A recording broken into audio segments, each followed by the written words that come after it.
Hey, just wanted to say before we start that some parts of this video were recorded when my mic wasn't properly set up, so I'm sorry if some of the sound quality isn't very good.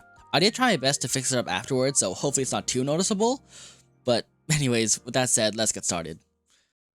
So this was my first time trying the brand new Pure Fiction, and I was going in completely blind with no knowledge of any of the boss mechanics.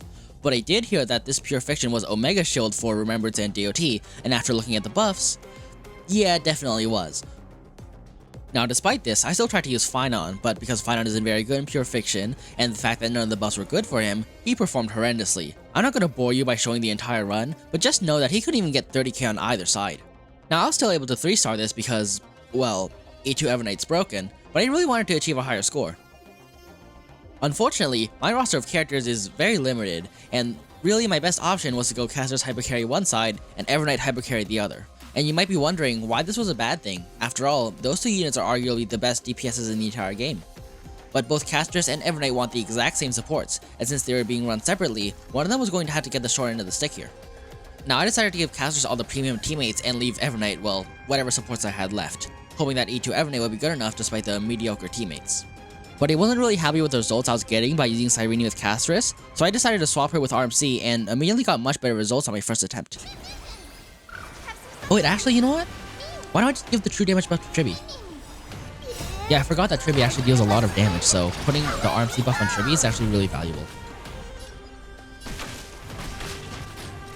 And then this dragon should... Oh, that's actually really good. And then I get one more Castor's dragon here, and this should finish everything off. May death protect us. That's really good. I still have 2 cycles left.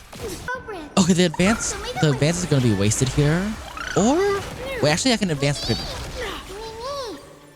Oh yeah, you still have the buff for 2 turns. I'm actually going to give it to Tribby here so that Tribby can deal more damage.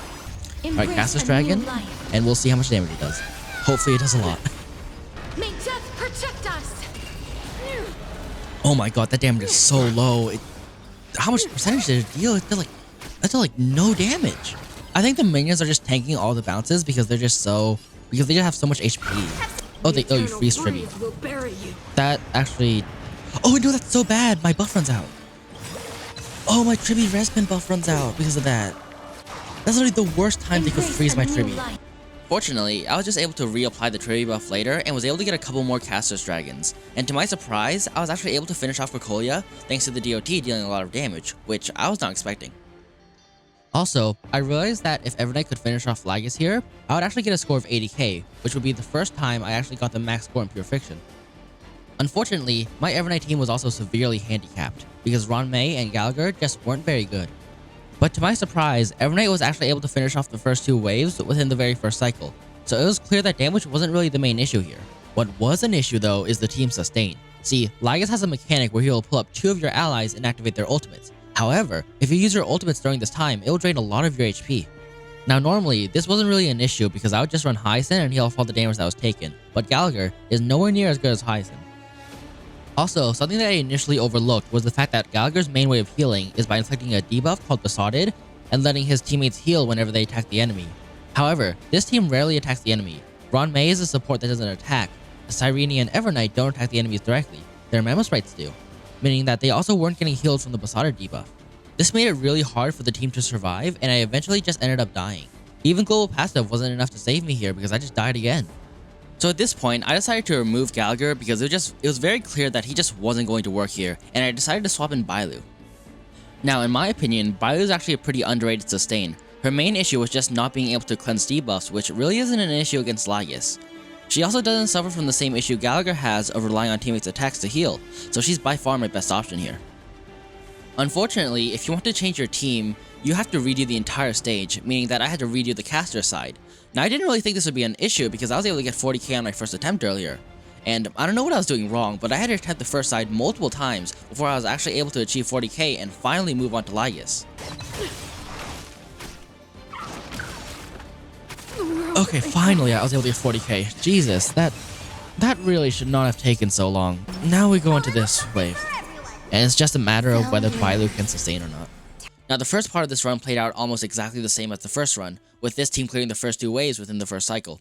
But for the Lygus phase, instead of trying to maximize damage, I wanted to mainly focus on survivability since I was confident that Evernight had enough damage to clear anyways. I mean, just to be safe, I'm gonna skill here. And then immediately ult. So this is the warmth of life. Thanks. Okay, I really hope he pulls up either my Evernight or my Cyrene. So if he pulls up my Cyrene, I should honestly just activate my Cyrene ult right now. So it's not wasted. Mirroring destruction with me. I really hope he pulls up Cyrene and everything. It shouldn't matter. This is getting kind of scary. I'm worried that my Ranmei and Cyrene will die. Bailu? Okay, Bailu gets her ult here. I'm safe. So this I should just kill everyone here. rise and shine. Okay, good. Activate my ultimate. Night falls. And this should cause Lygus to swap phases. Return to a Byron. Oh no, oh no, oh no, oh no. Cleanse hatred with love. Emanate. Eidos Nous.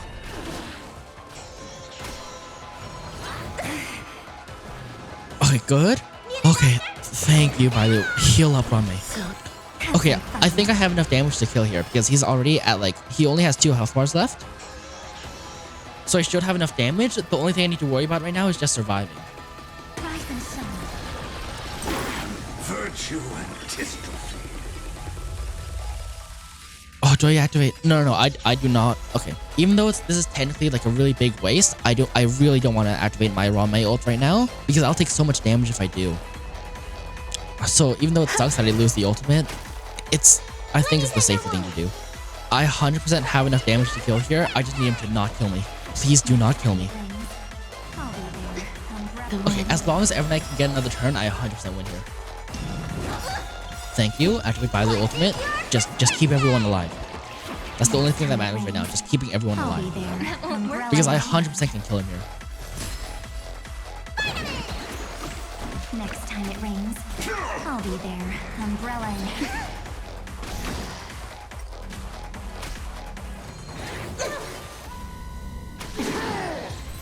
Oh, okay, finally. Oh my god.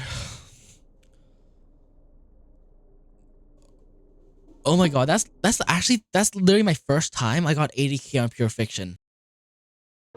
Honestly, I was kind of disappointed that Evernight wasn't actually able to finish off Lygus, but I can't really complain since I still got 80k. And hey, thanks for watching. Sorry if the varying mic quality bothered you, but all future videos hopefully won't have to deal with that issue. And if you enjoyed, please consider subscribing, liking, and sharing the video. It helps out a ton. And please leave any feedback in the comments, I'd really appreciate it. But with all that said, thank you again so much for watching, and hopefully I'll see you in the next one.